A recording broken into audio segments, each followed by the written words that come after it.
ዛሬ እንደኔ እርግብ ያሳዘነችው አለ።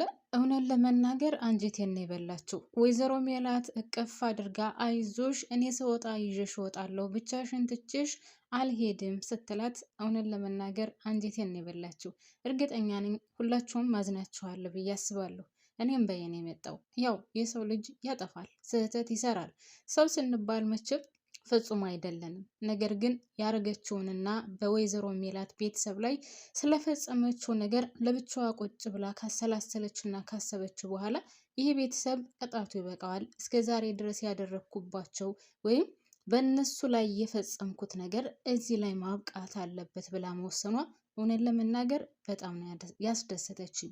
ሌላ ውድ ቤተሰቦቼ አቶ ኖላዊ ነው። አቶ ኖላዊ ትልቅዬ ፎንቃ ገብቶለታል። አረ የዛሬውማ ለየት ይላል። ደግሞ ተምቹ ነው እንጂ የተመታ እንዶ ሰፍ ሰፍ እያለ እዛ ቤት መጥቶ ጉድ ሰራው። አረ እንደ ዛሬ አዝኜ ስቄ አላቅም። በነገራችን ላይ በዚህ ድራማ ላይ ሰላም የኔ ምርጦች እንዴት ናችሁልኝ? ሰላም ናችሁ ወይ? በያላችሁበት ሰላማችሁ ብዝዝት ትርፍርፍ ይበልልኝ። ውድ ቤተሰቦቼ ወደ ቻናሌ ስለመጣችሁ በድጋሚ ከልብ አመሰግናለሁ። የተለመደውን ላይክ ማድረጋችሁን አትርሱ። የኔ እንቁ ቤተሰቦች እባካችሁን ቪዲዮውን ስከፍቱ ላይክ በማድረግ ጀምሩት። አዲስ የሆናችሁ ካላችሁ ደግሞ ሰብስክራይብ አድርጋችሁ ቤተሰብ ሆኑ ማለት ነው። እንግዲህ ዛሬ አቶ ኖላዊ ደስታ በደስታ ሆኗል ማለት ነው። ሌላው በጣም የሚያስደነግጠውና አቶ ኖላዊ ራሱ በጣም ከሚገባው በላይ በቁሙ ክው ብሎ እየቀረበት በቁሙ እንኳን አይደለም ቁጭ ባለበት ድርቅ ብሎ የቀረበት ምንድን ነው ካላችሁም ከፋኖስዬ ጋር እንግዲህ አሸሸ ገዳም እያለ ነበረ። እቅፍ አድርጓት እጅ ለእጅ ተያይዘው አንድ ላይ ቁጭ ባሉበት እናንተ ተምቹ ግን እውነትም የተመታ ነው እንዴ?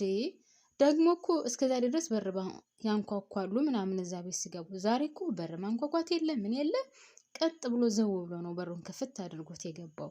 እና አቤት የአቶ ኖላዊ ድንጋጤ መቼስ ምን ብዬ ልንገራችሁ ቤተሰብ። በስመ አብ በጣም ነበር የደነገጠው ማለት ነው። እናም ግን ወደ እውነታው ስንሄድ ወደ ቤተሰቦቼ አቶ ኖላዊ ይገባዋል፣ እውነት ይገባዋል። እስከ ዛሬ ድረስ ሀኒቾን ለማሳደግ ማለት ባለቤቱም ትታው ከሄደችው በኋላ በጣም ተጎድቷል። ብቻውን ነው ያሳለፈው። ያው ሀኒቾን አገኘ። ሀኒቾን ካገኘ በኋላም ህይወትን የቀጠለው ከሀኒቾ ነው። ሌላ ምንም የሚያውቀው ነገር የለምና ፈጣሪ አንዳንድ ጊዜ መልካም ስትሆኑ፣ ለፈጣሪ ምቹ ስትሆኑ፣ ለሰው መልካም ስታስቡ ከየትም ይሁን ከየትም ፈጣሪ አምጥቶ ከደጃችሁ ወይም ደግሞ ከቤታችሁ ድረስ ያመጣላችኋል። አሁንም ለአቶ ኖላዊ የሆነው ነገር እውነት ለመናገር ይህ ነው። አቶ ኖላዊ ማንንም በመጥፎ አስተያየት ወይም በመጥፎ ጎን አይቶ አያውቅምና እንግዲህ እስከዛሬ ድረስ የተጎዳበትን ወይም እስከዛሬ ድረስ ችግርና መከራ እየተፈራረቀበት ያሳለፈውን ጊዜ አይቶ ፈጣሪ እያሯሯጠ ከእጁ ድረስ ፋኖስዬን አምጥቶለታል። ፋኖስም ደግሞ ያው ታሪኳን እንደሰማነውና እንዳየነው በቤተሰቦቿ የተጎዳች ናት። አረብ ሀገር ሂዳ ሙሉ እድሜዋን ሰርታ የሰራችበትን ደግሞ ቤተሰቦቿ ቀጥፍ አድርገው የበሉባት፣ በተለይ ወንድሟ ደግሞ ምንም ሳያስቀር እንግዲህ ገንዘቧን ጭፍጭፍ አድርጎ የጨረሰባት፣ እናም ደግሞ በቤተሰብ የተጎዳች ሰው የሚያስፈልጋት በማለቴ በሰው እቅፍ ውስጥ መሆን የምትፈልግ የሚያጽናናት ከጎኗ ሆኖ አይዞሽ እኔ ያለሁሽ የሚላት ነበር የምትፈልገው። ልክ እንደ አቶ ኖላዊ አይነት ወንድ አያችዋ። አቶ ኖላዊ አሁን ከሱ ጋር እንኳን ብቻ እሱን ቆይ መለስ ስልበታለሁ እና እንግዲህ ፋኖስ ፈጣሪ ለሷም ሰጥቷታል። ጉዳቷን እስከዛሬ የከፈለችውን መስዋዕትነት ያሳለፈችውን እድሜ አይቶ ከመልካም ሰው ነው የጣላት። ገንዘብ ምናምን እሱ አሁን እሱም ሆነ እሷ የሚያዩበት አይደለም። ብቻ የሁለታቸው ፍቅር አንድ ሆኖ የሚቀጥሉ ከሆነ ጥሩ ህይወት ይኖራቸዋል ብዬ አስባለሁ ማለት ነው። ሌላው ውድ ቤተሰቦቼ እንግዲህ ወይዘሮ ሜላት ከእስር ቤት መውጣቷ የማይቀር ነው። እርግብ በጣም ተጸጽታና ወይዘሮ ሜላትን መጉዳቴ ወይም ደግሞ ከዚህ በላይ ሲቃዋ ይበቃታል ብላ መረጃው የት እንዳለ ተናግራለች ማለት ነው። እንግዲህ ትልቁ ችግር የሚሆነው ግን ሜሮን ያንን መረጃ ትሰጣለች ወይ ነው። ሜሮን ካለችበት ቦታ ትገኛለች ወይ? እርግብ ጋር ከነበረችበት ቤት ወይም ሁሉም ሰው ከሚያውቀው ቤት እስካሁን ድረስ ተቀምጣ ይሆናል ወይ? ያንን መረጃስ ይዛው አትጠፋም ብላችሁ ነው ቤተሰብ? ዝም ብላ እዛ ቁጭ ብላ ትጠብቃለች? አንደኛዋን እርግብ እንደሆነች እስር ቤት ገብታለች። እርግብ እስር ቤት ከገባች አንድም ቀን እንኳን መጥታ ጠይቃት አታውቅም አይደል ቤተሰብ? ሶ እንደዛ ከሆነ ዝም ብላ እዛ ቤት እስካሁን ድረስ አትቀመጥም። ምናልባትም ወደ አንዱ እልም ብላ ጠፍታ ይሆናል።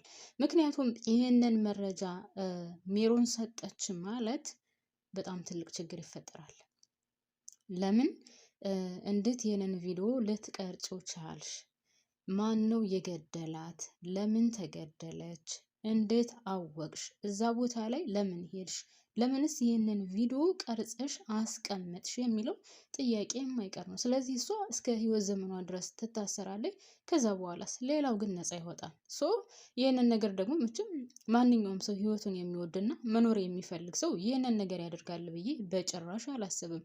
ስለዚህ እርግብ ይህንን ነገር ማለት ሜሮን ይህንን ነገር ታደርገዋለች ወይ ነው ጥያቄው። እኔ በበኩሌ የምታደርገው አይመስለኝም።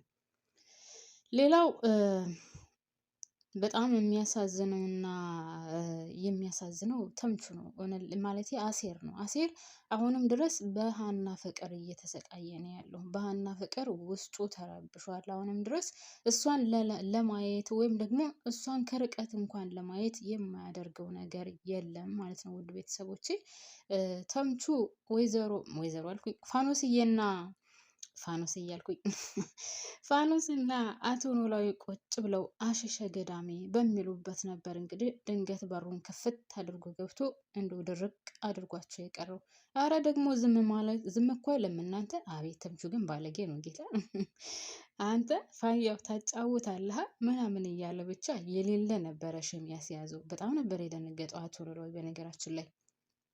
በዛ ላይ የዛኑ ጊዜ ደግሞ የሆነ አለ አይደለ አቶ ኖላዊ እንደወደዳትና እንዳፈቀራት በደንብ ያስታውቅበታል። እሷ ራሱ አቀራረቧ፣ ሁኔታዋ ከሱ ጋር ያላት ኮኔክት በጣም የተለየ ነው እና እሷ ራሱ ያው የተጎዳችና በቤተሰቦቿ የተጎዳች አረብ ሀገር ቆይታ የሄደች ምናምን ስለሆነች ብቻ የሆነ ሰው ካጠገቧ እንደሆነላት ትፈልጋለች እና ያው እርግጠኛ ነኝ ትክክለኛ ምርጫ ላይ ይመስሉኛል ሁለታቸው ማለት ነው። እሱም ቢሆን በጣም ከሚገባው በላይ በአሁኑ ሰዓት ሰው የሚያስፈልገው ነው። ምክንያቱም ሀና ካሁን በኋላ አንደኛ ደረጃ ከቤተሰቦቿ ጋር መሆን አለባት። ሁለተኛ ደረጃ ደግሞ ከእዝራ ጋር ያላት ግንኙነት ካሁን በኋላ የሚቀጥል ከሆነ ያው ከእዝራ ጋር ያላትን ግንኙነት ትቀጥላለች። ከዛ ያው ማግባት ይመጣል፣ የራሷ ቤት መኖር ይመጣል። ካሁን በኋላ ከአቶ ኖላዊ ጋር ምንም አይነት ህይወት ሊኖራት አይችልም ማለት ነው። ስለዚህ ያንን አይቶ ደግሞ እንግዲህ የመጀመሪያ ሚስቱን ሲያጣ ሀኒቾን ሰጠው። ከዛ ሀኒቾን ደግሞ እንግዲህ ቻው አንቺም ወደ ቤትሽ እኔም ወደ ቤቴ በሚልበት ሰዓት እንግዲህ ይችን ፋኖስዬን እያቅለበለበ አምጥቶ ደጁ ላይ ጥሎለታል ወይም እጁ ላይ ጥሎለታል ማለት ነው። እግዚአብሔር መልካም ነው ትላላችሁ። አንዳንድ ጊዜ እኮ ጥሎ አይጥልም። ብቻ እናንተ ልባችሁን ንጹህ አድርጋችሁ ፈጣሪያችሁን ለምኑት። ከዛ ከየትም ብሎ ከየትም አምጥቶ ከእጃችሁ ላይ ያስገባላችኋል እና የአቶ ኖላዊና የፋኖስ ግንኙነት በጣም መልካም ነው ይሆናል ብዬ የማስበው። ምክንያቱም ሁለቱም የተጎዱ ሰዎች ናቸው። ሁለታቸውም ሰው የሚያስፈልጋቸው ሰዎች ናቸው። ሁለታቸውም ደግሞ ሰው አሁን ያስፈልገኛል በሚሉበት ሰዓት ነው የተገናኙት ማለት ነው። እንግዲህ አቶ ኖላዊም ቢሆን ያው እንደምታዩት ሀና ያው ከሱ ጋር ብትሆንም ነገር ግን እየተመላለሰች ነው ያለችው። በተለይ ደግሞ ሰሞኑን እንግዲህ የወይዘሮ ሜላት ነገር ይዟታል። ብዙም ወደ አቶ ኖላዊ እየሄደች አይደለም። ስለዚህ ደግሞ እኮ እናንተ አረ ፍቅር ደስ ይላል እውነት። አቶ ኖላዊ ራሱ እንደዚህ ተቀይሮ ደስ ብሎት ስለ ፍቅር እያወራ ምናምን ስታዩ ከዛ ሁሉ ችግር፣ ከዛ ሁሉ መከራ፣ ከዛ ሁሉ ሲቃይ ወጥቶ ለራሱ የሆነ ነገር ፈጣሪ ሰጥቶት ከራሱ ጋር መኖር ሲጀምር እውነት ለመናገር በጣም ደስ ይላል። የሆነ ሰው ማለት የሰው ልጅ ችግር አይድረስበት አይጎዳ አይደለም ፈጣሪ አይፈትነው አይባልም፣ አትፈትነኝ አይባልማ። ግን ፈተናውን የምወጣበትን ጉልበት ስጠኝ ነው እና አቶ ኖላዊም እንግዲህ ሀኒቾን በስነስርዓት አሳድጓል። ምንም ነገር ወደዛ ወደዚህ ሳይል ቀጥ አድርጎ ሀኒቾን አሳድጓል። አሳድጎም እንግዲህ ከዚህ ደረጃ አድርሷታል። አሁን እውነትም ትክክል ሰው በሚያስፈልግበት ሰዓት ሰው ሰጥቷታል ማለት ነው።